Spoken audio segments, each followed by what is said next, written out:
conocen a las 8:45. Gracias por continuar con nosotros. Le presentamos una vez más la información dada a conocer por la Coordinadora Nacional para la Reducción de Desastres sobre el sismo que pudo sentir usted en su hogar hace tan solo unos minutos. De manera preliminar se registra sismo de escala 6 Richter con epicentro a 94 kilómetros al sur de Suchitepeques. Se monitorea en toda la República. Se ha dado a conocer que tuvo una profundidad de 10 kilómetros y también se pudo sentir en El Salvador. Son estos los detalles que tenemos para usted, le estaremos actualizando. Gustavo, volvemos con ustedes. Muchas gracias, Rocío. El segundo antejuicio que se presentó hoy en la mañana fue contra el magistrado Eddie Giovanni Orellana Donis, quien es magistrado presidente de la Sala Segunda de la Corte de Apelaciones del Ramo Civil y Mercantil y quien además integró las anteriores comisiones de postulación para integrar las salas de apelaciones y la Corte Suprema de Justicia. Al magistrado Orellana se le indica de haber recibido como obsequio un apartamento que le habría dado el abogado Roberto López Villatoro. Esto generó también que fuese allanada la oficina del abogado López Villatoro y bueno, aquí lo tenemos con nosotros como invitado para que nos cuente precisamente sobre este caso. Tiene la primera pregunta mi compañero Goyo Saavedra. Gracias, Gustavo. Roberto, gracias, buenas noches. Buenas noches. Desde hace más de 10 años se dice que usted tiene una participación preponderante en las elecciones del Colegio de Abogados y Notarios de Guatemala y sobre todo en las que tienen relación con las comisiones de postulación. Y se dice que lo ha hecho a efecto de obtener o lograr que haya magistrados electos en esas comisiones que después puedan, a partir de esa estructura, servirse de favores o resolver pues, sentencias o resoluciones favorables a sus intereses. ¿A qué responde esto? Sí, efectivamente se ha dicho mucho. Mi participación dentro del Colegio de Abogados y Notarios de Guatemala ha sido una participación pública, ha sido una participación transparente en la cual yo siempre he aceptado porque así lo determina la Constitución de la República, la libertad de asociación, y en esta situación pues he tenido un liderazgo que he utilizado para promover las personas que sean probas. Muchísimas personas que me conocen saben mis ideales de justicia y precisamente hemos tratado de construir la institucionalidad dentro del marco de mi participación en las elecciones del Colegio de Abogados. Roberto, pero hoy en la mañana, por ejemplo, el comisionado y la fiscal decían que hay indicios razonables de que usted le dio un apartamento al magistrado Orellana Donis a cambio de promover sus intereses en el proceso de las comisiones de postulación del año 2014. ¿Qué nos dice usted? Es totalmente falso, es totalmente falso y además carece de toda lógica, porque en todo caso el magistrado Orellana llega dentro de un proceso de elección en el Instituto de Magistrados. Nuestra participación se da dentro del Colegio de Abogados y Notarios. Entonces, él tenía intereses en llegar a ocupar esa posición. Entonces, no tiene lógica que yo le tenga que dar algo a él. O sea, tengo documentos, yo rento un apartamento. Sería ilógico y no tengo los recursos para regalarle un apartamento cuando él era el interesado en participar. Pero el magistrado, antes de ser magistrado, había participado históricamente con su grupo profesional en elecciones del colegio también. O sea, era parte del grupo. Es correcto, él participa dentro del Instituto de Magistrados. Sí, pero antes de ser magistrado en este proceso de elección, que antes de ser nombrado magistrado de las salas, había participado en procesos de elección junto con su grupo. Él participó en elecciones para decano, él tuvo una participación destacada, participó 2 veces para decano, fue electo magistrado de sala y posteriormente él tenía como compañeras a 2 de las actuales magistradas de la Corte Suprema de Justicia.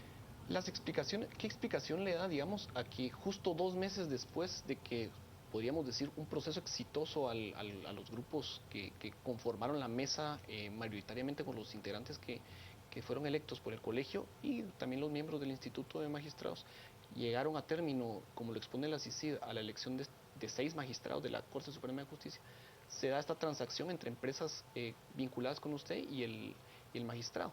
Y sobre todo, en una nota de prensa usted también decía que hubo un proceso de hipoteca, pero aún así hubo confianza y se le entregó el inmueble anticipadamente.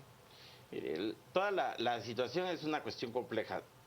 El señor, llega un notario representando al señor Escobar Ulloa y me llegan a ofrecer el apartamento en compraventa. Pero el señor Daniel Escobar Ulloa había falsificado la firma de su hermano y lo estafó. Entonces se da todo un proceso legal en el cual está documentado en el juzgado sexto de primera instancia penal.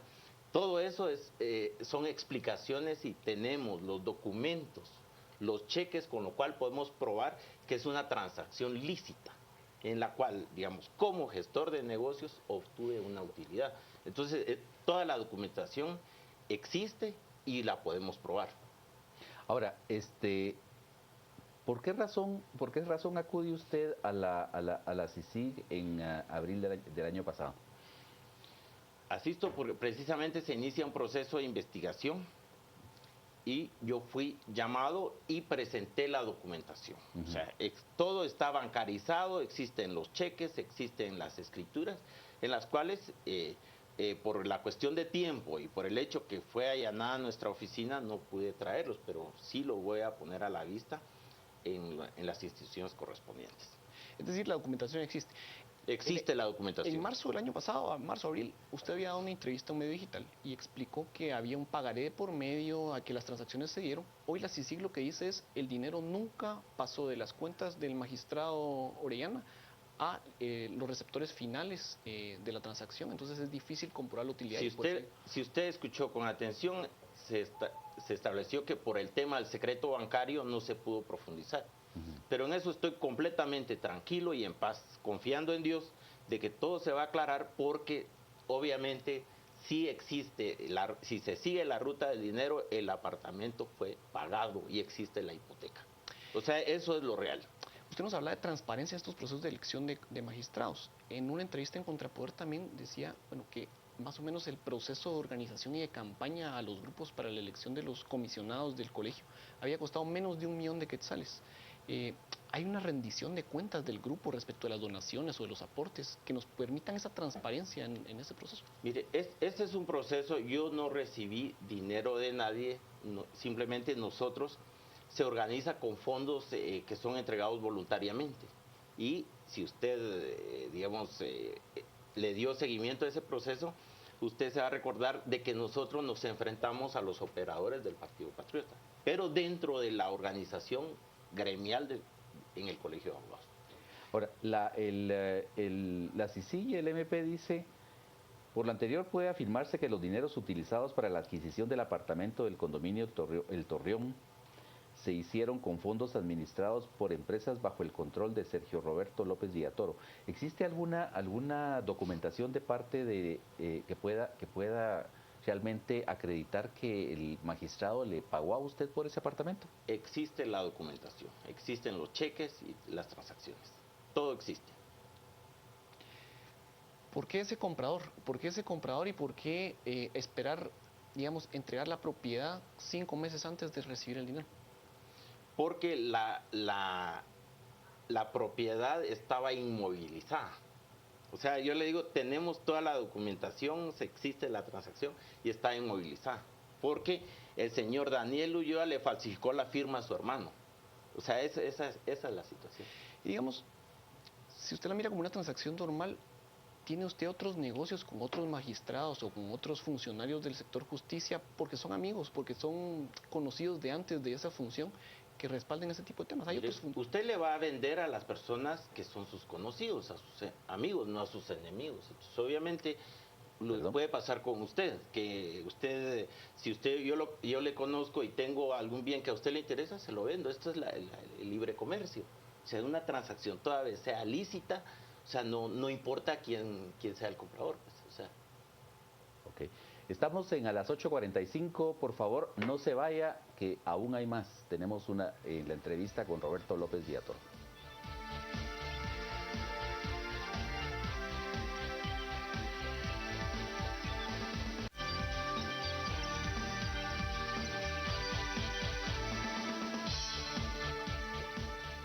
Estamos de vuelta a las 8:45. Estamos en una entrevista con Roberto López Villatoro, cuyas oficinas fueron allanadas hoy en la mañana por el Ministerio Público y la CICIG.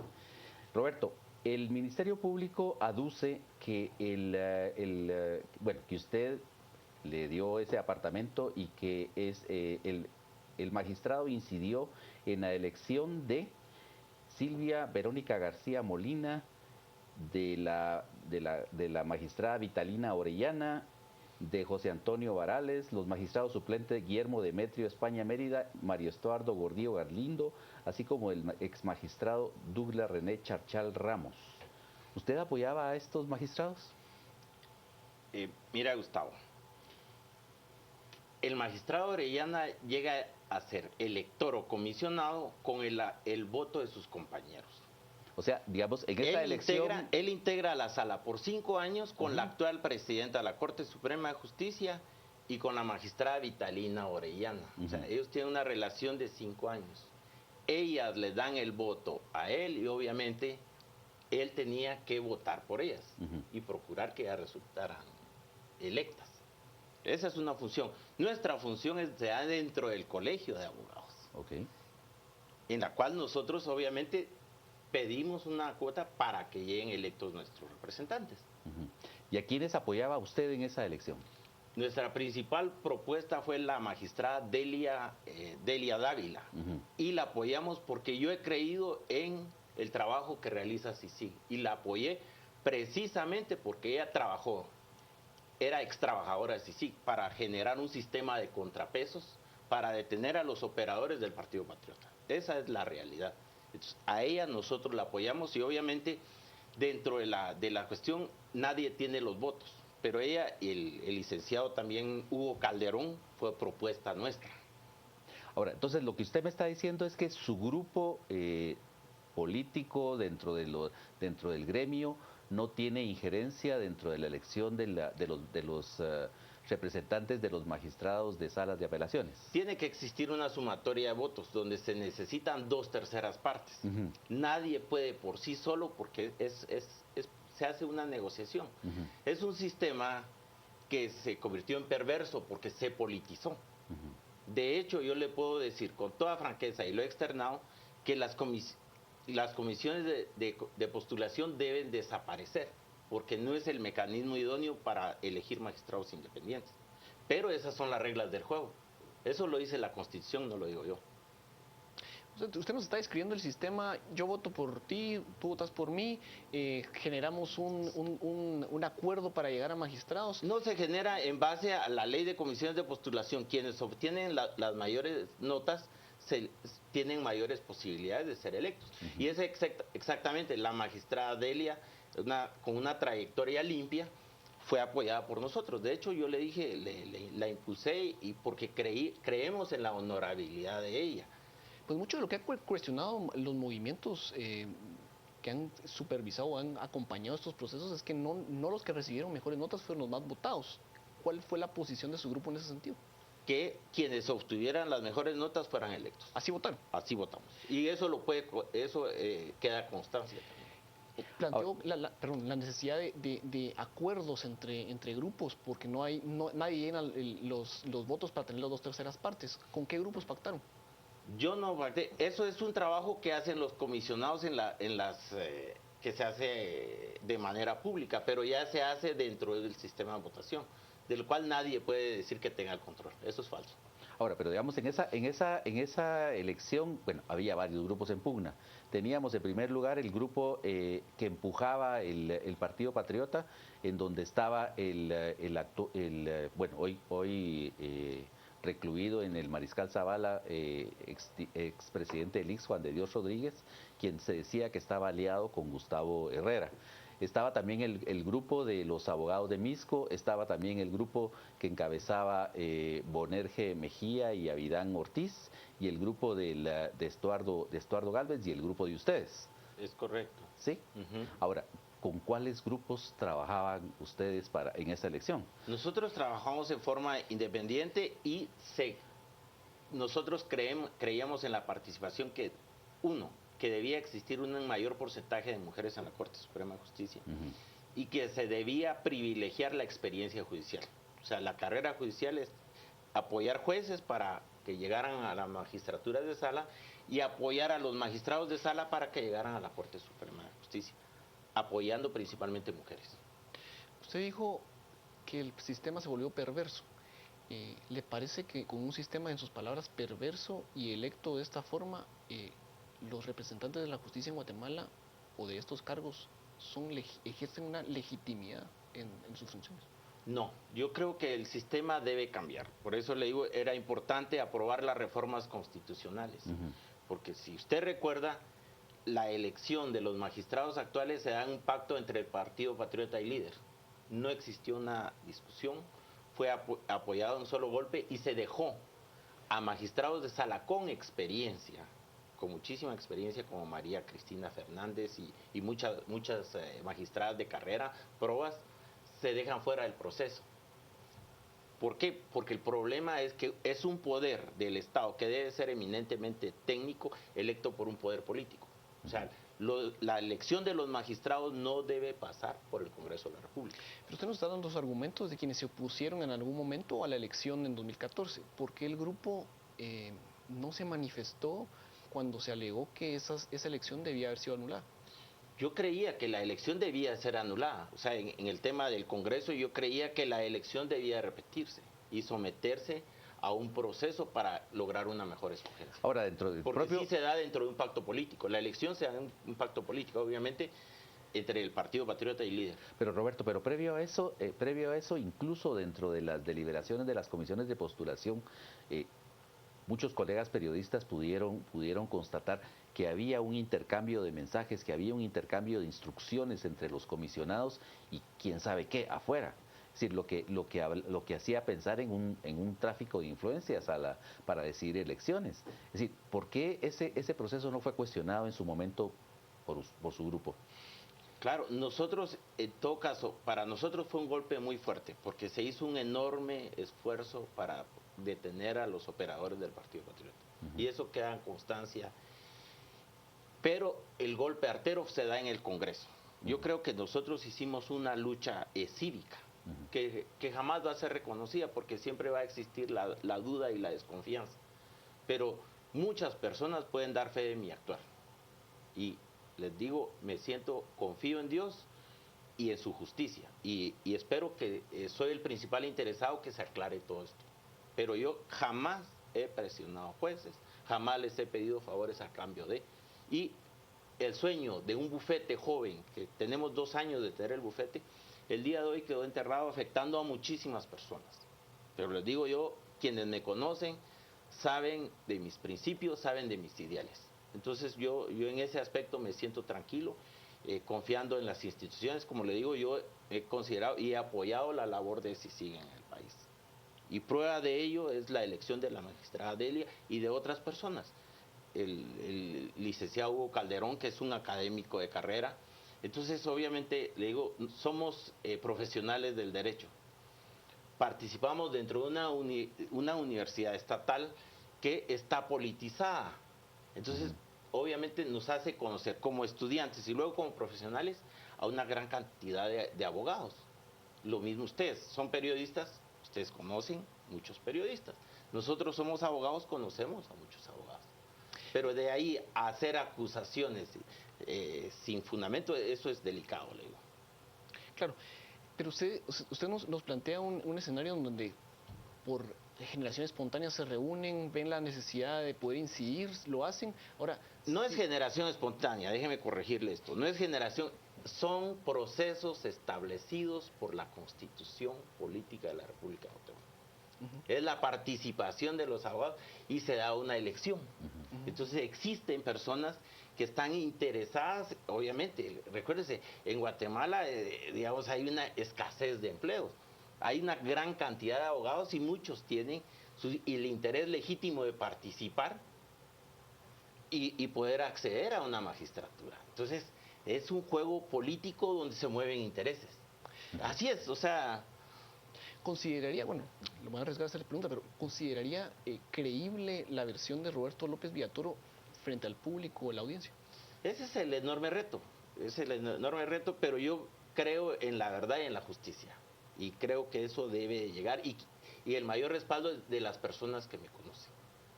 Ahora veamos, en este caso, bueno, los pasos que se han dado en su contra son, en primer lugar, allanarle su oficina, Sí, secuestrar documentos y además una orden de arraigo. sí. Es decir, ¿qué es lo que usted ve venir después?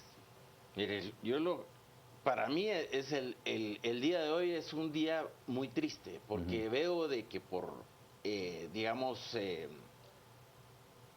perseguir a otras personas, que cada persona tendrá que dar cuentas de sí, pero se afectan a personas porque ahí hay, digamos, documentación de muchos procesos, de personas que confiaron en nosotros y se está afectando profesionales y se están afectando personas que tienen problemas y se llevan todos los documentos, no solo los de este caso. Que en todo caso esa documentación ya ahora va en poder de CICIG. Claro. Yo espero que todo se aclare. O sea, le digo, soy el principal interesado. Usted conocía esta investigación desde hace más de, bueno, alrededor de un año. ¿A qué atribuye que hasta este momento se estén tomando las acciones que mencionaba Gustavo? Pues desconozco. O sea, desconozco porque para mí, en este caso, todo está claro. Y le repito, está la documentación, la cual puede probar.